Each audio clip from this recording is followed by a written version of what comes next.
air pollution? Air pollution. Air pollution.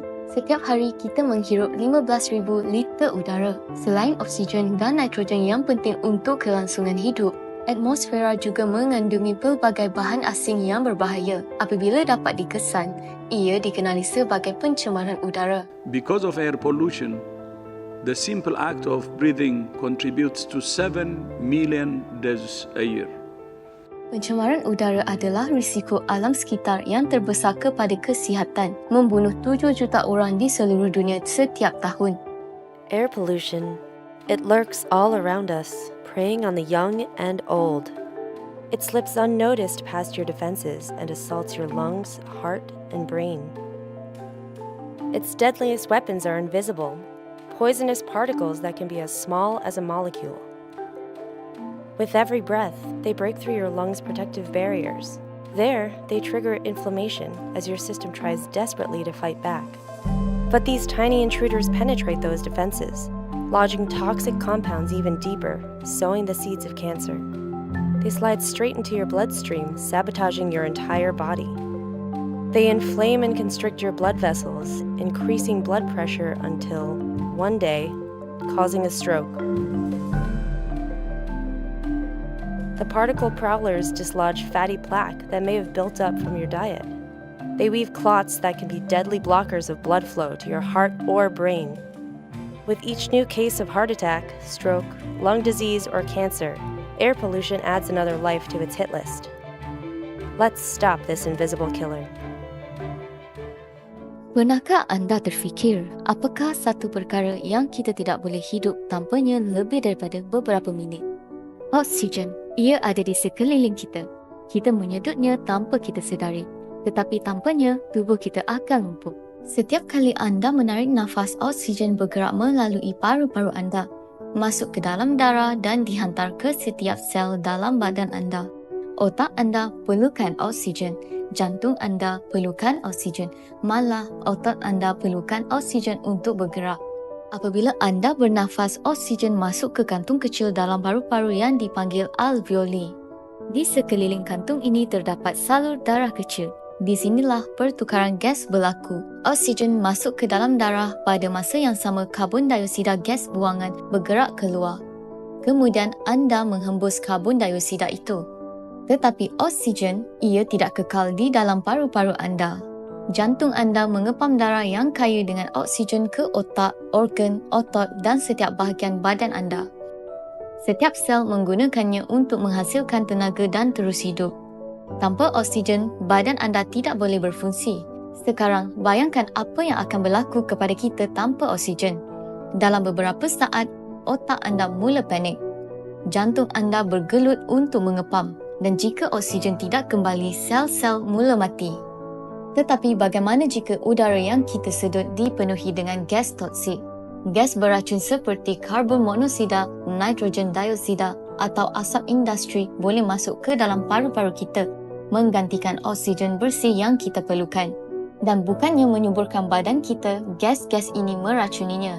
Ia merosakkan paru-paru, mengurangkan aliran oksigen ke otak dan boleh meresap ke dalam saluran darah, menyebabkan sakit kepala, pening, masalah pernafasan dan dalam kes yang teruk boleh membawa maut. Tiada oksigen bermakna tiada kehidupan, tetapi udara toksik itu bahaya yang senyap. Pencemaran udara bukan sahaja berhenti di paru-paru anda, ia bergerak melalui aliran darah anda, menyentuh setiap organ yang dilaluinya. Dari otak anda ke tulang anda, dari jantung anda hingga anak dalam kandungan anda. Udara yang anda sedut mungkin sudah merosakkan tubuh anda. Asma, radang paru-paru, penyakit jantung, kanser paru-paru, stroke dan juga keguguran dan kecacatan kelahiran. Ini bukan penyakit yang jarang berlaku. Ini sedang berlaku sekarang kepada berjuta-juta orang, termasuk orang seperti anda. Pencemaran udara bukan sahaja menjejaskan paru-paru anda. Ia menyerang jantung anda, otak, mata, hati, buah pinggang, kulit, malah sistem pembiakan anda. Tiada bahagian tubuh anda yang selamat. Pertama, udara toksik masuk ke dalam paru-paru anda. Apa yang berlaku seterusnya?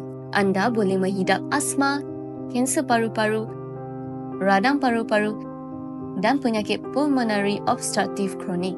Bagaimana radang paru-paru berlaku?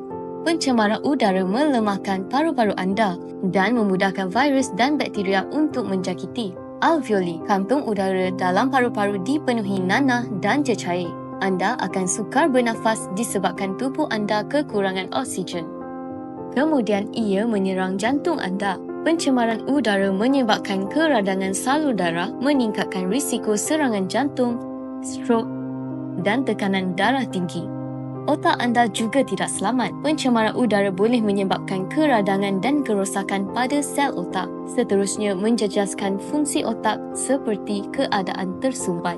Ia dikaitkan dengan kemerosotan kognitif, demensia dan kesihatan mental yang terjejas. Bagi kanak-kanak, ia boleh melambatkan perkembangan otak. Ia bergerak melalui saluran darah anda, menjejaskan hati anda, buah pinggang, kulit, malah keupayaan anda untuk mempunyai anak yang sihat. Mereka kata perang sudah berakhir, tetapi di sebalik asap, dua musuh lama sedang bercakap. Kembali lagi COVID? Ingatkan mereka dah hapuskan kau. Aku tak pernah betul-betul pergi. Udara di sini kutuh, sesuai untuk kemunculan semula. Ah ya, PM 2.5 lama yang baik menjadikan paru-paru manusia lemah. Lebih mudah untuk kita menyerang. Kita belum selesai lagi. Mari beri mereka sesuatu untuk bernafas. Dengan setiap nafas yang anda ambil, mereka menjadi semakin kuat. Askar penyakit. Paru-paru sudah kering.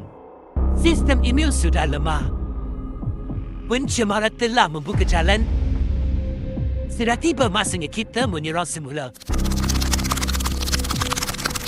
Apabila influenza membuka laluan, COVID tidak mengetuk. Ia terus menyerbu masuk. Terima kasih atas sambutan mesra. Udara ini sangat lazat dengan kekotoran. Jangan ucap terima kasih pada aku. Ucapkan pada manusia masih membakar, mencemarkan dan berpura-pura ia hanya jerebu. Anda fikir pelitup muka hanya untuk pandemik? Fikir semula. Gelombang seterusnya mungkin sudah berada di udara. Ini bukan sekadar rekaan. COVID-19 dan pencemaran udara adalah nyata dan mereka bekerjasama untuk menyerang bahagian badan kita yang paling lemah, iaitu paru-paru. As we recover from the coronavirus pandemic, the world needs to pay far greater attention to air pollution, which also increases the risks associated with COVID-19. Pencemaran udara melemahkan paru-paru kita. Ia menyebabkan keradangan saluran pernafasan, mengurangkan tindak balas imun dan memudahkan virus untuk masuk ke dalam badan. Sejak permulaan pandemik, COVID-19 telah menjangkiti lebih 700 juta orang di seluruh dunia dengan lebih daripada 7 juta kematian yang disahkan. Di Malaysia sahaja, lebih 5 juta kes telah dilaporkan. Dan setakat 3 Mei 2025 masih terdapat 8,609 kes aktif di negara ini. Namun, apa yang kurang kelihatan ialah berapa banyak daripada kes ini diburukkan lagi oleh udara toksik. Apabila anda menyedut udara yang tercemar, anda bukan sahaja berisiko terhadap COVID. Anda turut membuka pintu kepada radang paru-paru, strok, penyakit jantung, asma, kanser paru-paru dan penyakit pulmonary obstructive kronik. Dan jika anda pernah dijangkiti COVID-19 sebelum ini, paru-paru anda mungkin sudah rosak, menjadikan anda lebih berisiko tinggi. Ini bukan masalah setempat. Ia adalah krisis kesihatan global. Almost everyone around the world is exposed to unhealthy levels of air pollution. Inhaling dirty air increases the risk of respiratory diseases like pneumonia, asthma, and chronic obstructive pulmonary disease, and increases the risk of severe COVID-19. Pertubuhan Kesihatan Sedunia telah mengisytiharkan pencemaran udara sebagai satu-satunya ancaman kesihatan alam sekitar yang terbesar. Dan COVID-19 hanya memburukkan lagi keadaan. Ini bukan tentang ketakutan. Ia mengenai fakta. Dan hakikatnya ialah udara yang anda hirup boleh menyelamatkan anda atau membunuh anda. Udara yang lebih bersih boleh mencegah berjuta-juta kematian. Ia boleh melambatkan penularan wabak dan ia boleh melindungi generasi akan datang.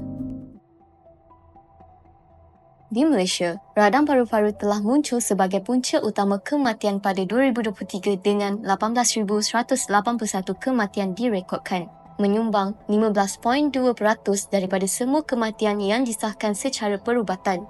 Ini merupakan kali pertama dalam lebih 2 dekad penyakit ini telah mengatasi penyakit jantung sebagai penyebab utama kematian.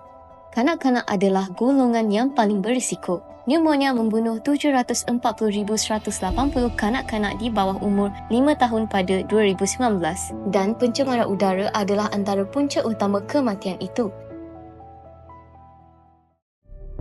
Setiap malam, kita menyedut kes berbahaya semasa kita tidur. Pada tengah malam 11 Mei 2025, Lembah Kelang mencatatkan tahap karbon monoksida yang sangat tinggi, iaitu 801 ppbv. Ini bukan sahaja jerebu, ini adalah udara toksik dan ia tidak berhenti di situ. Pada malam yang sama, pencemaran merebak ke Seremban, mencapai 576 ppbv karbon monoksida. Ini jauh dari biasa. Pada malam yang sama juga, Johor Bahru mencatatkan kepekatan karbon monoksida yang tinggi, mencapai 585 ppbv. Sejak 2021, Pertubuhan Sains dan Kesejahteraan telah memantau pencemaran udara di seluruh Malaysia dan negara-negara Asia. Dan apa yang kami temui amat membimbangkan. Pada waktu malam apabila tiada siapa memerhati, pihak industri melepaskan gas toksik ke dalam udara yang kita bernafas. Mengapa mereka melakukan ini pada waktu malam? Jika ini berlaku pada waktu malam, bolehkah kita memakai pelitup muka semasa tidur? Adakah kita selamat? Adakah anak-anak kita selamat? Mari kita lihat 2 bandar tersibuk di dunia. New York, salah satu bandar yang paling sesak dengan trafik tertinggi, hanya mempunyai 161 ppbv karbon monoksida. Tokyo, Jepun, hub perindustrian global dengan berjuta-juta penduduk dan beribu-ribu perniagaan, melaporkan 202 ppbv. Jika bandar-bandar ini dengan berjuta-juta kenderaan dan industri boleh memastikan udara mereka lebih bersih, mengapa Malaysia dengan kenderaan yang lebih sedikit lebih tercemar? Jawapannya jelas. Pencemaran bukan dari trafik, ia daripada pelepasan industri. Menurut Pusat Penyelidikan Tenaga dan Udara Bersih, Malaysia kurang telus tentang data kualiti udaranya. Kekurangan kejelasan ini menyukarkan orang ramai untuk memahami sepenuhnya betapa seriusnya masalah pencemaran. SWO telah menyerahkan penemuan ini kepada Kementerian Sumber Asli dan Kelestarian Alam Sekitar, menyeru tindakan penguatkuasaan yang lebih tegas dan mencadangkan kerjasama untuk menangani krisis pencemaran udara Malaysia. Sesulan pembentangan oleh SWO, Kementerian telah meningkatkan kadar denda terhadap pencemar, menandakan satu langkah positif ke arah accountability dan tindakan peraturan yang lebih kukuh. Sebagai orang Asia, kita dibesarkan dengan nilai murni. Mari kita amalkannya dan jadikan Asia tempat yang lebih bersih dan lebih baik. Budaya kita yang kaya berhak mendapat udara bersih. Mari kita lindungi rumah kita dan planet kita. Pencemaran udara bukan lagi sekadar isu alam sekitar. Ia kini menjadi penghalang untuk mencapai kemampanan. Di Malaysia, ia mengancam kesihatan awam, mempercepatkan perubahan iklim dan menjejaskan kemajuan ke arah masa depan yang mampan. Dengan menyertai kempen udara bersih, organisasi anda akan menyumbang secara langsung kepada beberapa matlamat pembangunan lestari pertubuhan bangsa-bangsa bersatu. Kami menyeru syarikat korporat, perniagaan dan sektor swasta untuk menyertai inisiatif penting ini. Dengan menaja atau menyokong kempen ini, organisasi anda boleh memacu kemajuan yang bermakna ke arah mencapai sasaran kemampanan sambil mengambil tindakan konkret terhadap pencemaran udara. Kita mampu membawa perubahan bersama. Mari kita kurangkan pencemaran, sokong kelestarian dan lindungi masa depan anak-anak kita. Kita harus bertindak sekarang untuk menyelamatkan kemanusiaan kerana kitalah punca krisis ini. Sudah tiba masanya untuk kita bertindak untuk mewujudkan persekitaran yang lebih bersih dan sihat untuk semua.